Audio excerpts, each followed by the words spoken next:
Nuevamente, buenas noches. Gracias por conectarse a esta segunda sesión de este curso intersemestral. Eh, el día de hoy vamos a revisar esta breve guía para la escritura de un ensayo. Como bien saben, dentro de la universidad, en sus diferentes materias, algunos de los trabajos que son muy frecuentes que pedimos nosotros como profesores es la escritura de ensayo. ¿A qué nos enfrentamos cuando solicitamos un ensayo, los docentes? Nos enfrentamos principalmente a que muchos de los estudiantes no estructuran bien su ensayo. Algunos más tienen dificultad para entender lo que es un ensayo y algunos estudiantes que están un poco más perdidos, por así decirlo, eh, lo que hacen es ir seleccionando diferentes fragmentos de trabajos o artículos u otras obras que hicieron otros autores, van copiando, van pegando, generan un documento, el cual no tiene una lógica o incluso, ¿no? Nos damos cuenta porque pues varía el tipo de letra, se ve que es un copia y pega, no tiene coherencia, o cuando lo empezamos a leer, resalta que las ideas eh, no provienen de, pues, de una sola persona, ¿no? Sino que fueron pegando, que fueron uniendo, y lo peor de todo es que no le dieron el crédito al autor o a los autores, y finalmente pues no se cumple el ejercicio, ¿no? Que es lo que nosotros queremos, ¿no? Que se haga un ejercicio para que ustedes tengan la capacidad, en primer lugar, de realizar una investigación y en segundo lugar, de que esa investigación pueda ser plasmada en un ensayo. ¿Qué va a ser un ensayo? Una exposición que ustedes están haciendo a su docente. Principalmente ustedes que trabajan a distancia o están en línea, es difícil que nosotros tengamos la oportunidad de escuchar sus exposiciones de viva voz y por lo tanto necesitamos que su exposición nos la hagan por escrito. Entonces vamos a ver brevemente cómo se estructura un ensayo. Buenas noches. Hola, buenas noches. Debemos en primer lugar considerar lo que les decía, que un ensayo va a ser una exposición que un estudiante o un alumno eh, está realizando a su profesor. A veces los ensayos van a sustituir un examen o van a ser una tarea que va a contar como parte de su evaluación.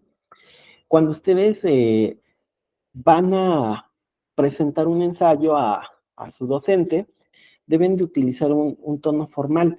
Es decir, eh, no pueden, como es una exposición por escrito, no pueden ustedes utilizar frases que nos lleven al humor, al sarcasmo, a utilizar un vocabulario coloquial, salvo que el ensayo esté estudiando algún tema que tenga que ver con vocabulario coloquial. Y en suma, debemos de darle un tono formal al ensayo que estamos presentando. De igual forma, como va a ser una exposición que ustedes están realizando, no solamente a su docente, sino que incluso ustedes pueden darle a leer ese ensayo a otra persona que no sea experta en un determinado tema. eh, Su exposición debe de cumplir con una formalidad, pero ser lo suficientemente clara para que cualquier persona al momento de leer su ensayo tenga la capacidad de comprenderlo o pueda tener la facilidad de entender el tema que ustedes están tratando para que de esta forma el ensayo no caiga únicamente en tecnicismos. Van a haber ensayos, por ejemplo, que a veces se solicitan en determinadas disciplinas, donde a veces sí va a ser eh, ensayos especializados y enfocados únicamente para un determinado grupo de lectores. Ejemplo, en medicina se utilizan muchos tecnicismos que difícilmente vamos a comprender gente que no estemos inmersos, ¿no? Dentro de, o incluso, ¿no? Dentro de las tecnologías de la información y la comunicación, también hay diferentes tecnicismos que el resto de la población no entiende. O incluso hay algunos conceptos que, o algunas palabras que, aunque entendemos a qué se refieren, no somos tan expertos, ¿no? Para definirlas. Un ejemplo, si les piden un ensayo sobre los componentes de una eh, computadora de escritorio, todos sabemos lo que es un CPU, pero si nos piden definirlo, si no estamos inmersos dentro de difícil, sí vamos a saber a qué se refiere la palabra un CPU, pero difícilmente vamos a poder exponer, ¿no? El concepto o dar el significado. Eh, entonces, tomar en cuenta estos 3 puntos.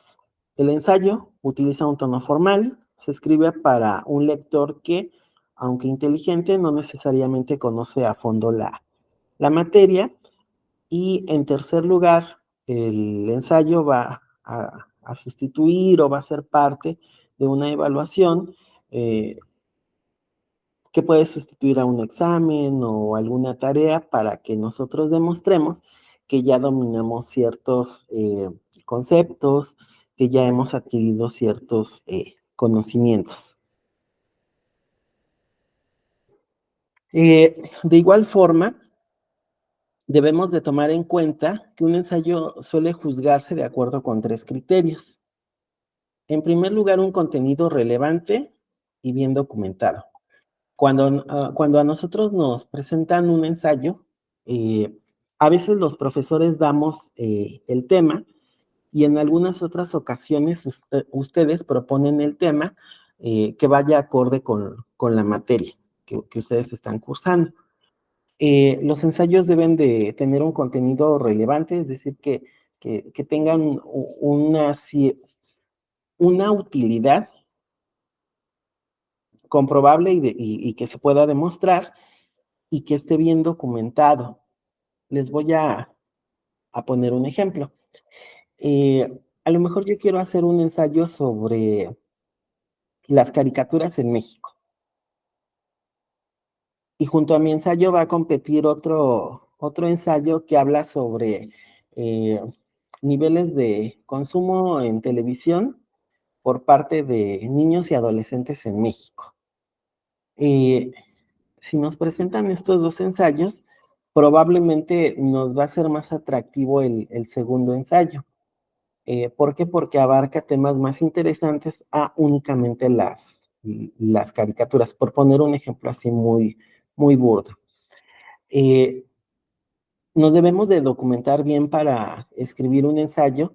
Eh, Recomiendo de 3 a 5 fuentes de información que no tengan más allá de 5 años de antigüedad. ¿Por qué? Porque a veces queremos abarcar más fuentes de información, 10, 15, 20. Si tenemos el tiempo suficiente, es válido, pero si recordamos que los ensayos nos los solicitan los profesores y a veces nos dan únicamente una semana o 15 días, no nos podemos dar el lujo de perdernos en tantas fuentes. Entonces, lo ideal es que ustedes presenten de 3 a 5 fuentes y que no tengan una antigüedad mayor a 5 años.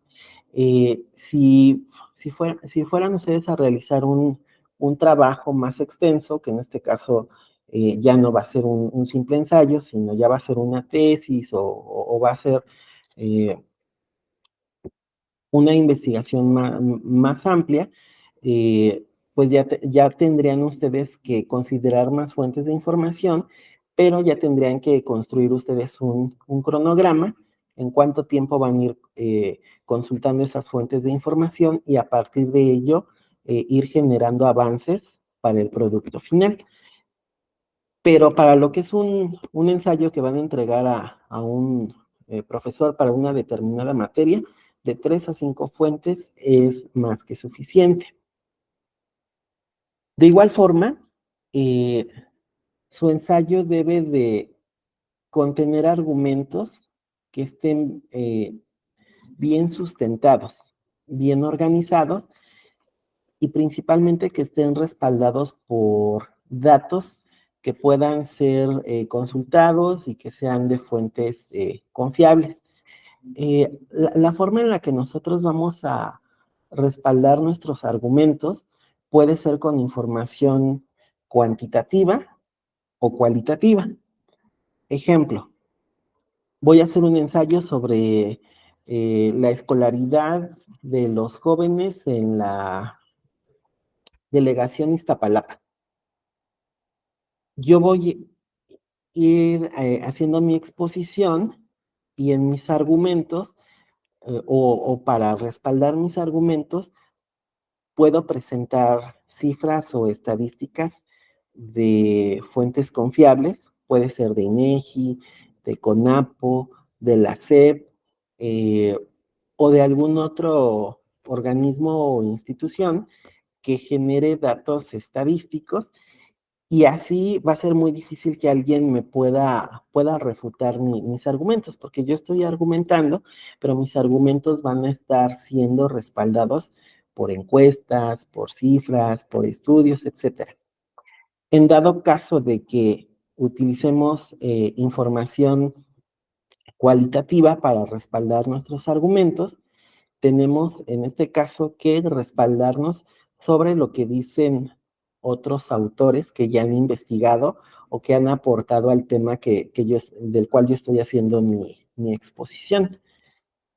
Supongamos que voy a hacer presentar un ensayo sobre feminismo en la evolución del feminismo en la Ciudad de México. Puedo presentar dentro de mis argumentos datos estadísticos, pero también puedo recurrir a autores o autoras que me ayuden a reforzar ciertos argumentos. Puedo retomar citas o frases textuales de investigadoras como, no sé, Marta Lamas, de un investigador como Guillermo Núñez Noriega, de Judith Butler, etcétera, ¿no? Pero como estoy retomando ideas de otros autores, es importante que yo bueno, si utilizo citas textuales o hago algún parafraseo de sus ideas o, o parte del trabajo que ellos han desarrollado, es importante sí dar el crédito correspondiente poniendo la referencia, ¿no? Recuerden que generalmente utilizamos las referencias en APA, séptima edición. Dependiendo de la disciplina en la que ustedes se encuentren, su docente les puede pedir otro sistema de referencias, porque a veces varía, ¿no? Dependiendo la disciplina. Y bueno, también es importante el uso correcto o idiomático del lenguaje. Recordemos que, bueno, debemos de retomar lo que nosotros ya hemos aprendido en otras materias, como español, taller de lectura y redacción, en el caso de ustedes, expresión oral y escrita, que apliquen de forma correcta el uso del lenguaje. Como veíamos en la diapositiva anterior, no podemos utilizar lenguaje coloquial o no podemos hacer una exposición como si estuviéramos hablando con nuestro vecino, nuestro amigo, nuestra comadre, aunque tiene que ser un lenguaje claro, pero no puede ser un lenguaje coloquial o un lenguaje sarcástico o que utilice el humor o el doble sentido, etcétera. Son tres elementos principales que debemos de tomar en cuenta. Otra recomendación que debemos, bueno, algunas recomendaciones que nos hacen los diferentes autores es que antes de empezar a escribir tenemos que hacer una lista de ideas. Una vez hecha, tenemos que buscarle un orden lógico y ordenar esas categorías. Yo voy a escribir un ensayo. Tengo que plantearme o tengo que delimitar el tema sobre el cual yo voy a hacer el ensayo. ¿Por qué? Porque si yo no delimito el tema, me puedo perder entre tanta información y no voy a llegar a una conclusión eh, lógica o una conclusión para que yo pueda cerrar ese ensayo. Ejemplo, me pueden pedir un ensayo sobre educación, pero lo tengo que delimitar. ¿Por qué? Porque la educación abarca tantos rubros, es tan amplio el concepto, y por más que yo quiera en un ensayo abarcar todo lo referente a educación, me, no va a ser posible, ¿no? Por la amplitud de este tema. Está bien, voy a hacer un ensayo sobre educación. Tengo que hacer una delimitación geográfica y de tiempo. ¿Educación en dónde? En México. México sigue siendo aún muy grande, lo tengo que delimitar más. La Ciudad de México. La Ciudad de México sigue siendo aún muy grande, lo tengo que delimitar aún más. Ah, pues a la alcaldía Coyoacán. Coyoacán sigue siendo muy grande. Ah, bueno, lo voy a delimitar a una colonia o incluso puedo escoger una escuela en específico. Ahí dependerá ya de ustedes, pero si se fijan, ya logramos delimitar el, un concepto o un tema tan amplio, delimitarlo a algo eh, más pequeño, más micro. De hablar de educación en México, ahora ya nos enfocamos a educación en la alcaldía Coyoacán, e incluso podemos escoger una colonia o una escuela en específico. Ahora tenemos que hacer la delimitación de tiempo. En Coyoacán ha habido educación desde hace muchas décadas. Si yo voy a hacer un ensayo sobre la educación en Coyoacán, desde que se fundó Coyoacán hasta la fecha, va a abarcar o va a necesitar más que un ensayo. Entonces tengo que hacer la delimitación de tiempo. A lo mejor solamente me enfoco al actual sexenio, ¿no? Del presidente Andrés Manuel López Obrador, o a lo mejor hago una comparativa de los tres últimos sexenios, pero aún así, si se fijan, ya hubo una delimitación también de tiempo para no perdernos entre tanta información. Ya con esto podemos hacer una lista de ideas, qué quiero escribir, hacia dónde lo quiero enfocar, cómo lo voy a delimitar en tiempo y en espacio. Posteriormente tenemos que hacer un esbozo. Esto nos permitirá presentar las ideas, así como los argumentos centrales de un modo visual. Eh, digamos que este esbozo es como el plan o la hoja de ruta que vamos a seguir nosotros al momento de escribir nuestro ensayo. Eh, y posteriormente tenemos que escribir el primer borrador y luego todos los que sean necesarios. Eh, aquí depende mucho de cada uno de ustedes. A lo mejor personas que tenemos un rango de edad de 40 en adelante, preferimos hacer esto de forma manual, ¿no? Utilizamos un cuaderno, hojas blancas, y ahí realizamos estos tres puntos. Probablemente ustedes, como son más jóvenes, se les hace más fácil hacerlo en su computadora, en su tablet o incluso, ¿no? Dentro de su teléfono. No importa cómo lo hagan, pero lo importante es que sí tomen en cuenta estas recomendaciones y que sí hagan un borrador. Cuando ustedes hagan su borrador, es importante que, no sé, hoy hago mi borrador y mañana lo vuelvo a leer y al momento de leerlo me voy a ir dando cuenta de que a lo mejor hay cosas que tengo que mejorar, que tengo que pulir. Me voy a dar cuenta que a lo mejor hay cosas que son innecesarias, que me van a quitar tiempo y que debo de priorizar ciertas categorías. Si ustedes le tienen mucha confianza a otra persona, pueden darle a leer el borrador, pero aquí sí necesita ser alguien a quien ustedes le tengan mucha confianza. Y aunque sé que a lo mejor ustedes pueden convivir con compañeros de su misma licenciatura, de su misma escuela, etcétera, eh, a veces a lo mejor ellos no son tan confiables porque, bueno, pueden retomar ideas que a lo mejor ustedes desarrollaron y ellos las retoman y las plasman.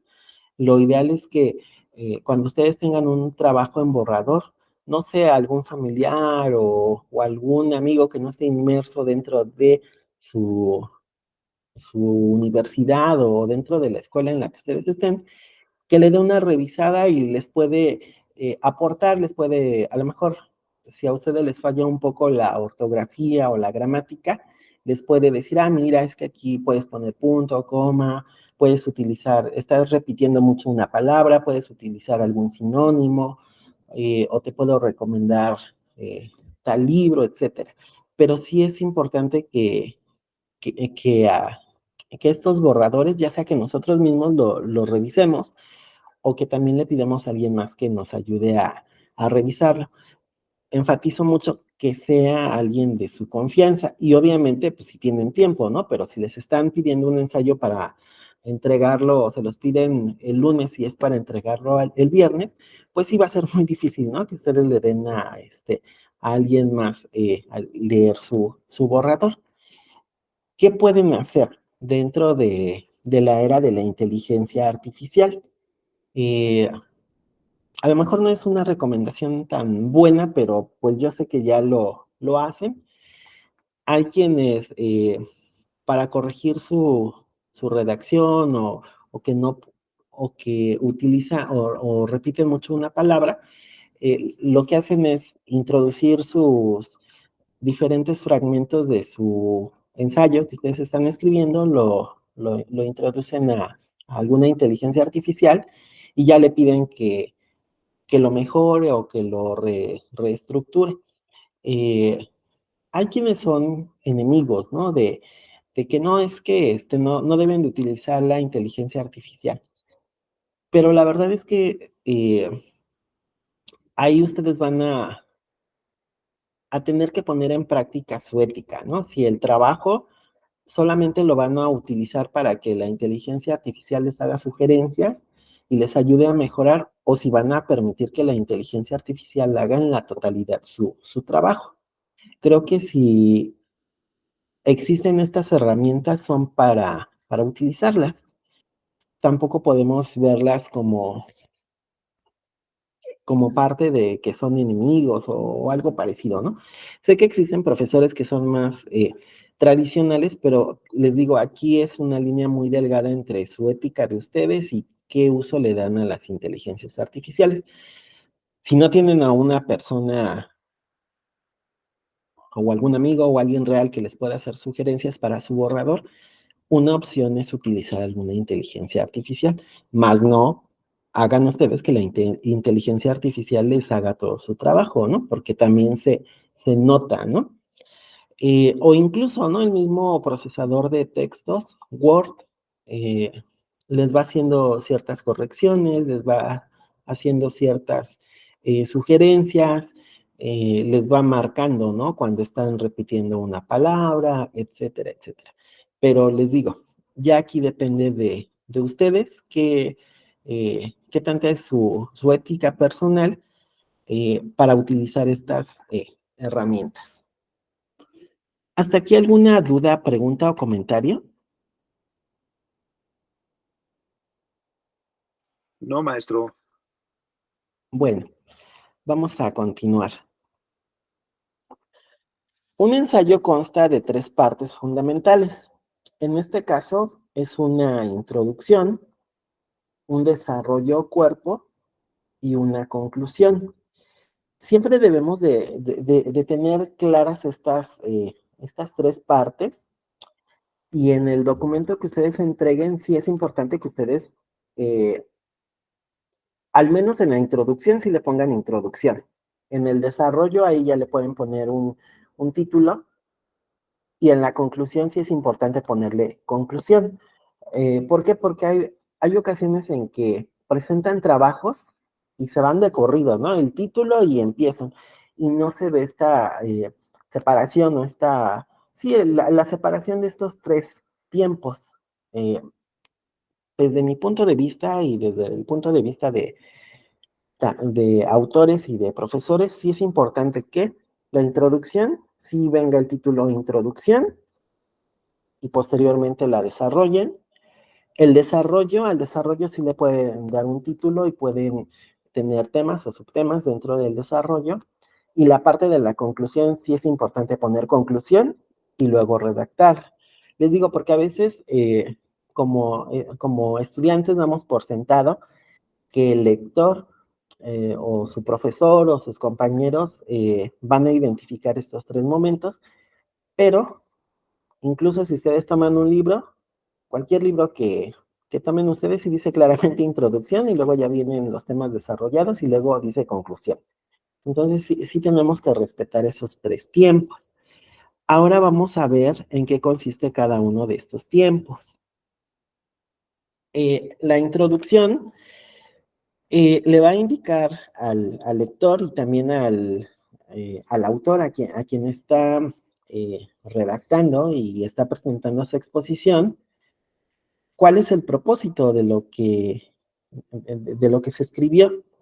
Eh, Dentro de la introducción, como su nombre lo dice, nosotros vamos a llevar de la mano al lector o a la persona que revise ese ensayo, lo vamos a llevar de la mano para decirle, vamos a, en esta exposición, vamos a tratar este tema, lo vamos a abordar desde esta perspectiva y en el desarrollo vamos a ver estos puntos y pretendemos llegar a esta conclusión.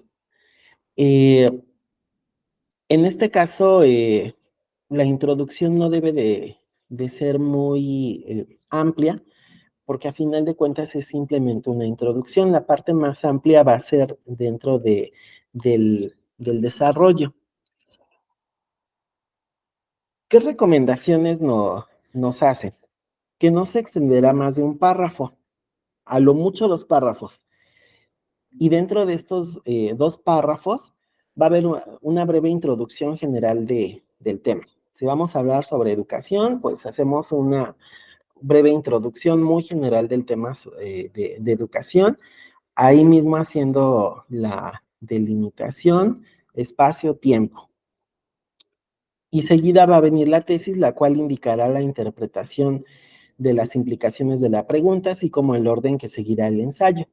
Eh, Dentro de nuestra introducción podemos mencionar si vamos a apoyarnos en algún teórico, si vamos a utilizar alguna determinada metodología, si le vamos a dar cierta visión, si nos vamos a alinear con algún enfoque teórico, etcétera. Y esto, nuevamente se los menciono, nos piden que sea de 1 a 2 párrafos.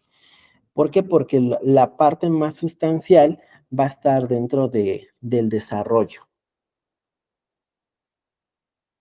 Después de haber hecho nuestra introducción, viene el desarrollo o el cuerpo. Al desarrollo o al cuerpo le pueden poner ya un título y de ahí puede tener subtítulos. Eh, y como su nombre lo dice, dentro de esta parte va a tener lugar el desarrollo de los aspectos que se indicaron en la introducción. Lo que nosotros a grosso modo dijimos en la introducción que íbamos a tratar, ya en el desarrollo lo vamos a ir exponiendo de forma más amplia. Ustedes pueden utilizar diferentes estrategias para hacer su desarrollo. En el desarrollo van a presentar principalmente sus argumentos y estos argumentos los van a ir sustentando, como ya les decía hace rato, eh, con datos cuantitativos, cualitativos, pueden retomar ideas de otro autor o de otros autores, siempre y cuando hagan la cita o la referencia del crédito correspondiente, utilizando el sistema de referencia que le solicite su docente. Eh, Generalmente el que más se solicita es el APA, y dependiendo la edición. Ahorita estamos en la 7ª edición, pero en otras disciplinas les pueden pedir otro sistema de referencias. Tendrían ustedes que dar el crédito al autor o a los autores utilizando este sistema de referencias. Es muy importante esta parte de que para sus argumentos, si van a utilizar ideas o trabajos de otros autores, siempre les den ustedes el crédito correspondiente. Tenemos pues casos, ¿no? Vergonzosos de personajes de la vida pública. Creo que el último, el más conocido fue Enrique Peña Nieto, ¿no? Que concluyeron que su tesis para titularse era lo que les decía al principio, ¿no? Hizo un copia y pega y prácticamente creo que el 80% de su tesis era plagio. Creo que también pasó lo mismo, ¿no? Con alguien del sistema judicial que también uno de sus compañeros le dio a leer su trabajo y esta persona se voló, ¿no? Todo el trabajo de su compañero y lo presentó como propio. Entonces, sí debemos de tener mucho cuidado.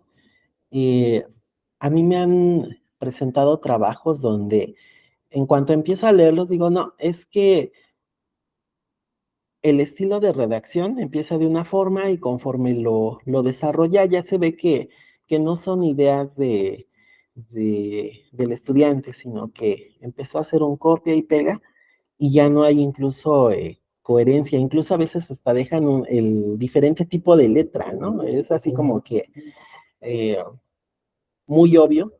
Entonces, cuidemos, ¿no? Cuidemos no caer en ese tipo, ¿no? De situaciones. Sé que a veces nos gana el tiempo, tenemos otras actividades, pero tratemos de ser lo más éticos y más honestos en cuanto a la exposición de nuestros trabajos. Bueno, la organización del desarrollo cuerpo variará algo según se escoja una u otra estrategia de argumentación. Es una sección muy importante del ensayo, pues demuestra la capacidad de organización y argumentación del escritor. Así pues, son cruciales en esta sección el uso adecuado de transiciones y un buen manejo de la lógica. Por eso es importante que ustedes hagan borradores, porque van a empezar a leer y van a decir, no, estoy repitiendo esta palabra, ya aparece más de 3 o más de 5 veces, ¿no? Y ya pueden utilizar sinónimos. Lo vuelven a leer y pueden decir, es que ya me desvié de mi tesis. Empecé hablando de una cosa y ya me fui a otra totalmente distinta. Pueden volver a retomar y tienen que volver a reestructurar, a volver a redactar y nuevamente van a seguir sobre la línea que ustedes desde la introducción se han planteado. Entonces, es importante hacer este ejercicio de los borradores y cómo voy a lograr tener una buena redacción y cómo voy a lograr argumentar y cómo voy a lograr darle una buena coherencia a mi ensayo. Si no hay un trabajo previo que yo tenga el hábito de la lectura, mi lenguaje va a estar muy reducido.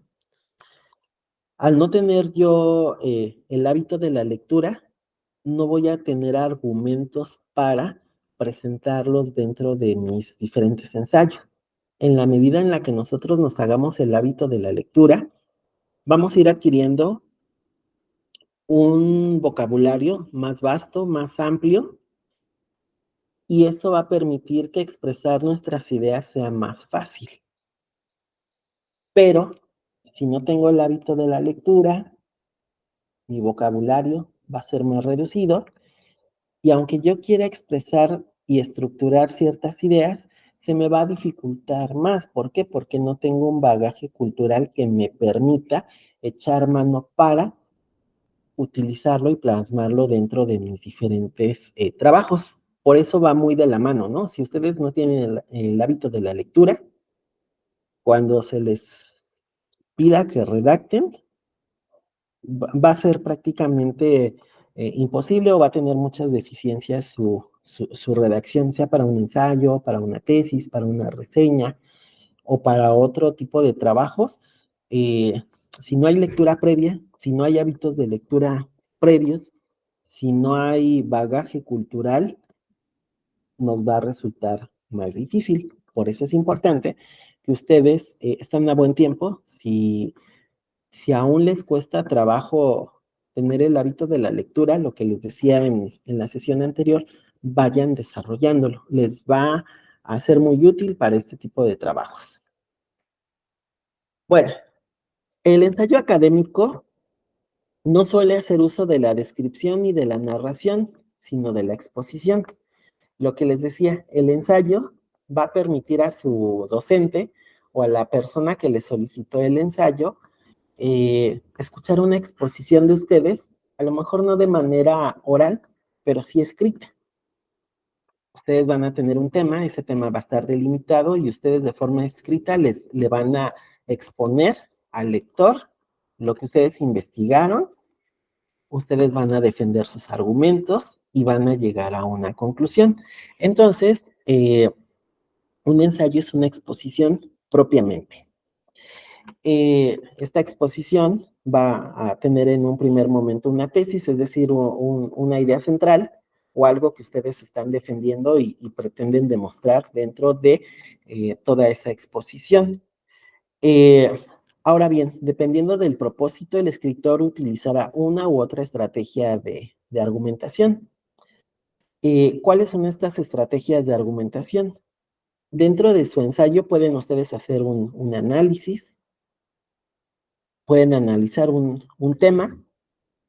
Volvamos al ejemplo de la educación. Pueden analizar la educación en México durante el sexenio de Andrés Manuel López Obrador en la primaria Benito Juárez de la alcaldía Coyoacán. Pueden hacer ustedes un análisis.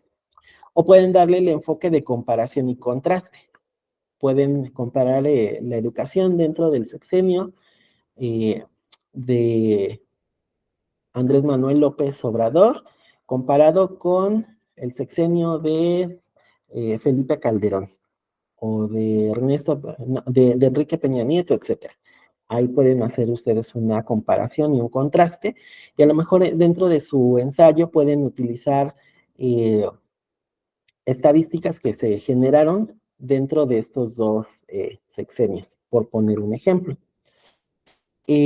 También pueden darle un enfoque de definición, definir qué es la educación, cómo ha ido cambiando el concepto de educación, eh, los diferentes teóricos que, que han desarrollado temáticas o enfoques pedagógicos para la educación, etc. El ejemplo de la educación es solamente un ejemplo, ustedes lo pueden aplicar para el tema que ustedes quieran. Pueden hacer una clasificación o pueden también utilizar como estrategia de argumentación la causa y el efecto. No sé, la educación, ¿no? Retrocesos en la educación debido a la poca inversión que hace el actual gobierno. Efectos de, la, de las tecnologías de la información y la comunicación dentro del ámbito educativo. Efectos del COVID a la educación a partir de la cuarentena. Entonces, son algunos de los enfoques que ustedes le pueden ir dando. Esto ya dependerá de ustedes, pero sí es importante que a lo mejor no se vayan, un, bueno, no es porque los quiera limitar, pero para que no se vayan a perder dentro de, procuren irse solamente por una estrategia de argumentación. A lo mejor quieren combinar la comparación y la definición. Si tienen las herramientas o las habilidades necesarias, háganlo. Pero si sienten que ya se están perdiendo porque están, en este caso, tratando de combinar estas estrategias de argumentación, mejor váyanse solo por una línea. Si es que no son tan expertos o si es que apenas están desarrollando ustedes estas habilidades. ¿Cómo van a ir mejorando en cuanto a la redacción de ensayos, de escritos, de textos? Pues en la medida en la que ustedes se vayan ejercitando y vayan escribiendo. Eh, no sé, a lo mejor una estrategia es que si ustedes pueden, no sé, en la noche hagan una breve reseña de lo que hicieron en su día, o pueden escribir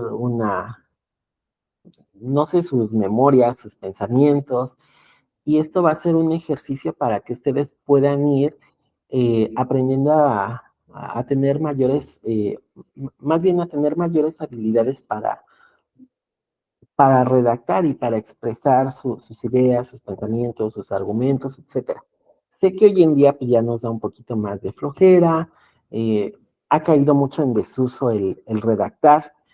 Anteriormente, no sé, la gente redactaba cartas, eh, y hoy en día, pues incluso, ¿no? El procesador de textos o los mismos correos electrónicos ya nos dan sugerencias, ¿no? De qué redactar, cómo redactar, se va autocompletando, ¿no? Lo que vamos escribiendo prácticamente hasta en el WhatsApp. Pero sí es importante, ¿no? Que ustedes hagan ejercicios de redacción, que escriban su diario, que escriban cartas, que escriban lo que hacen día a día y eso les va a ir ayudando a ejercitar y cuando se enfrenten a tener que redactar algún trabajo, les va a ser más fácil, ¿no? Poder plasmar sus ideas y sus pensamientos. Y bueno, finalmente llegamos al punto culminante, al cierre del ensayo, que en este caso es la conclusión. La conclusión es el último párrafo del ensayo y debe de recoger o recapitular las ideas que se presentaron en la tesis, en la introducción. Es decir, en la conclusión vamos a decir, bueno, en la introducción dije que iba a exponer este tema, en el desarrollo hice la exposición sobre ese tema y llegué a esta conclusión o a este punto final. Va a haber ocasiones en que hay temas que no tienen una conclusión como tal, pero al menos sí podemos dar un punto de vista final o llegar a cierto lugar. No sé, hay muchos temas que continúan, bueno, prácticamente casi todos los temas nunca tienen cierre, conceptos que ya se creían terminados o delimitados se siguen transformando, hay nuevos descubrimientos científicos, lo que nosotros pensábamos que ya era un concepto terminado y acabado, pues va modificándose o incluso, ¿no? Puede que hubo una nueva teoría o nuevos argumentos que nos dicen que, que eso ya es obsoleto, etcétera. Entonces, al menos sí podemos dar una conclusión final, momentánea, dentro de nuestro trabajo, aunque no sea una conclusión ya definitiva, ¿no? Que ponga punto final a un tema. En la conclusión, se invierte la fórmula de la introducción. Se empieza con un breve resumen del ensayo y se termina con una frase bien pensada que llame la atención del lector sobre el punto clave del artículo. Esta última frase debe reflejar bien el enfoque del ensayo y a menudo servir para situar la idea central dentro de un contexto más amplio. Eh, Podemos decir, bueno, hasta el momento de concluir esta investigación, eh, los autores nos definen qué, o llegamos a tal situación o a tal punto. Eh, si hacemos, no sé, un cuadro comparativo de cómo fue la educación en 2 sexenios, pues va a ser un tema que puede tener un seguimiento dentro del siguiente sexenio, ¿no? De la que va a ser nuestra nueva presidenta, pero al menos nosotros logramos poner una conclusión en cuanto a la comparación de 2 sexenios, ¿no? De Andrés Manuel y de Peña Nieto. Y a lo mejor otro autor u otros autores, al momento que les toque exponer educación, pero cuando ya esté la nueva presidenta, pueden darle continuidad al trabajo que ustedes hicieron y van a ir desarrollando nuevas ideas. Por eso es que las conclusiones a veces no son definitivas, sino que son momentáneas de acuerdo al tiempo y al espacio en el que nos encontramos. Eh, para escribir un ensayo, les mencionaba, es importante que nosotros busquemos fuentes de información especializadas. En este caso, generalmente lo que se nos recomienda es que ya no busquemos información dentro de un buscador convencional, un buscador que utiliza la mayoría de las masas. A veces se nos hace muy fácil y nos metemos a Google, a Yahoo o a algún otro buscador, pero ya siendo nosotros, pues, profesionistas, ¿no? En desarrollo, tenemos que ir a buscadores más serios, más especializados. Eh, aquí en esta imagen vienen 18 buscadores donde ustedes pueden tener información más especializada. Google tiene su sitio que es Google académico o escolar. Ahí ya tiene filtros más definidos para que les arroje cierta información más especializada. O pueden irse ustedes a repositorios institucionales.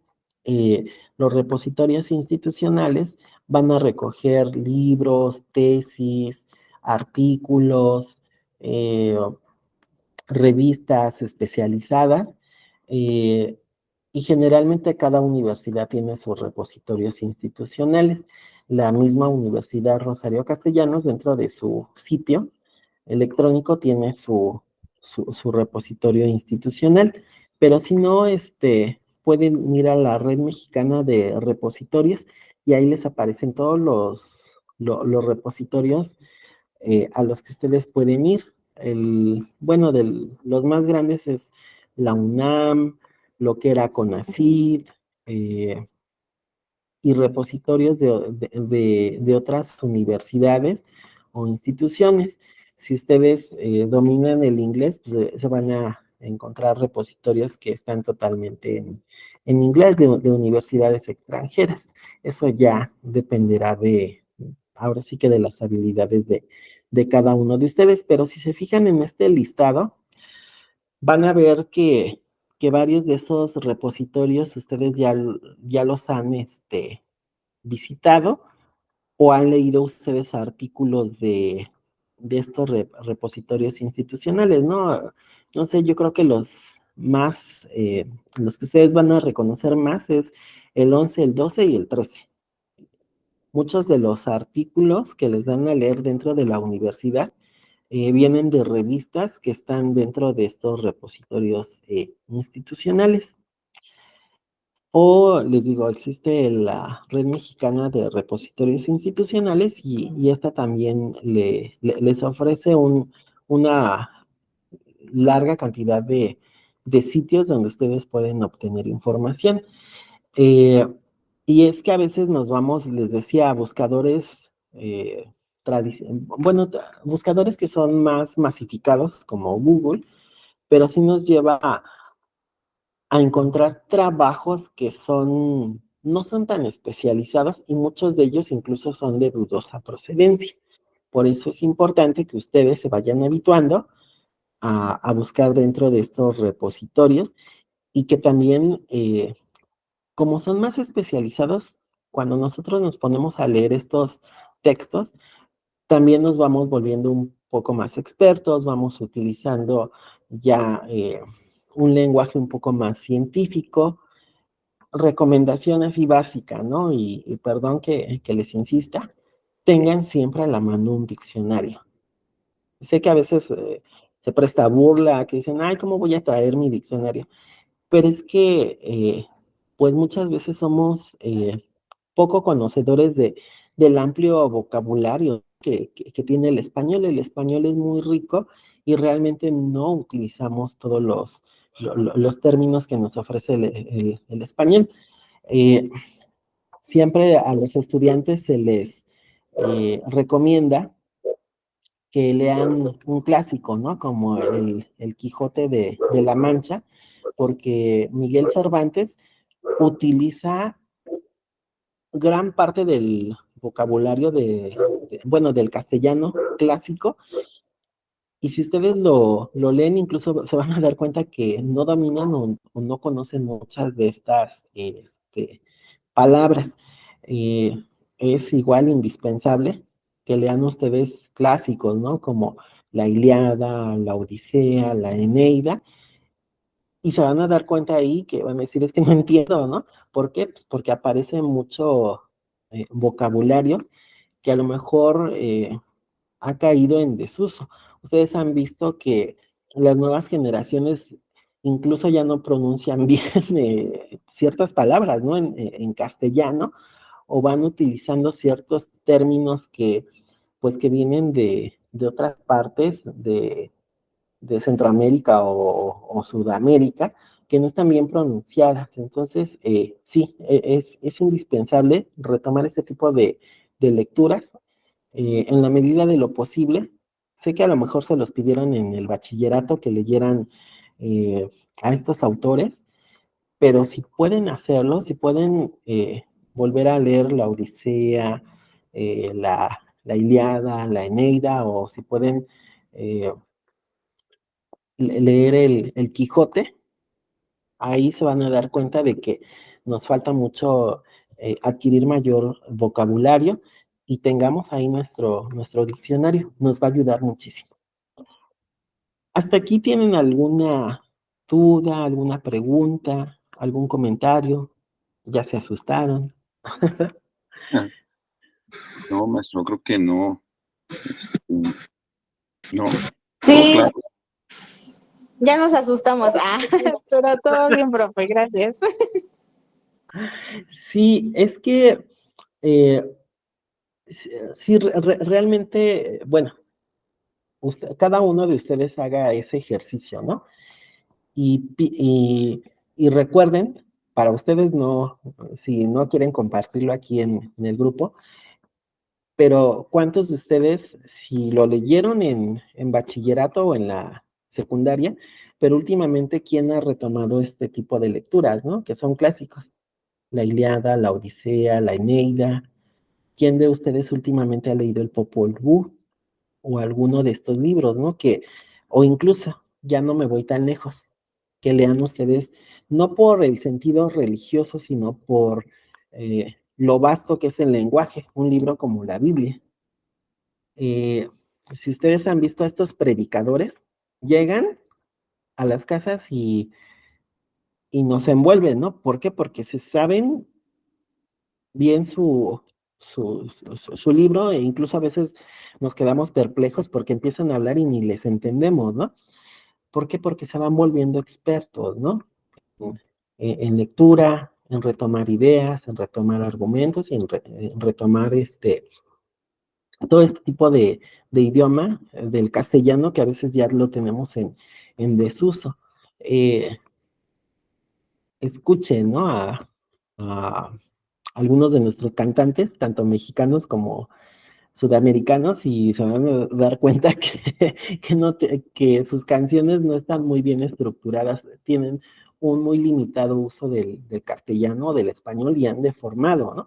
Y que nos toca a nosotros como universitarios retomar lecturas, ampliar nuestro vocabulario, eh, retomar todo este bagaje cultural que nos presentan todos estos clásicos, ¿no? Julio Verne, o vayan a Porrúa y encuentran un sinfín de textos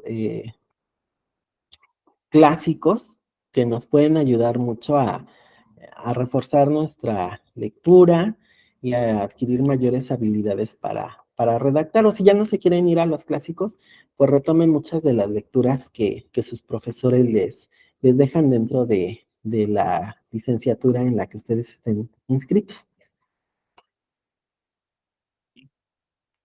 ¿Cómo van con sus actividades asignadas? Cuéntenme. ¿Han tenido oportunidad de...? Ya vi algunas tareas, pero Yo voy retrasado, maestro. pero confiamos en ti también. Yo también voy retrasada, maestro, porque como estoy en los seminarios de investigación, ahorita estamos también con lo con lo del proyecto, entonces también por eso voy un poco retrasada. Ok. Bueno, igual sí, lo que me interesa más que hagan el ejercicio es el ejercicio final, que es de la sesión 3, que es redactar un ensayo. Si se les complica redactar el ensayo del tema que yo propuse, y por ejemplo en el caso de Laura, que está en su seminario, puedes utilizar información de tus seminarios, o sea, puedes modificar el tema para construir tu ensayo, sí te lo puedo aceptar. Igual para el resto de ustedes, si ya previamente han trabajado un tema, no necesariamente retomen el tema que yo puse, sino que lo pueden adaptar al tema que ustedes ya lleven avance, porque entiendo que es muy poco tiempo. Ah, Esa perfecto, sería muchas gracias. Ah, ok, maestro, muy bien. ¿Sí? Bueno, entonces, yo creo que la siguiente sesión sería, yo creo que va a ser el próximo lunes, porque tenemos que terminar pues este pequeño curso a más tardar el 26, porque nuevamente empiezan ustedes con sus materias y bueno, se complica más. Entonces, les estaré haciendo llegar el enlace y sería el lunes igual a las 8 de la noche. Espero contar con su asistencia y les agradezco que se hayan conectado el día de hoy. Y si los dejé pensativos o reflexivos y quieren hacer alguna aportación, me pueden escribir por correo si les surge alguna duda, alguna sugerencia, si les da pena hacerlo en esta sesión, me pueden escribir, de favor. Claro que sí, maestro. Gracias. Bueno, les Sí, agradezco muchas mucho gracias. y tengan una excelente noche. Gracias por conectarse. Buenas noches. Buenas noches. Buenas noches, gracias a usted. Nos vemos, cuídense. Igualmente, hasta luego.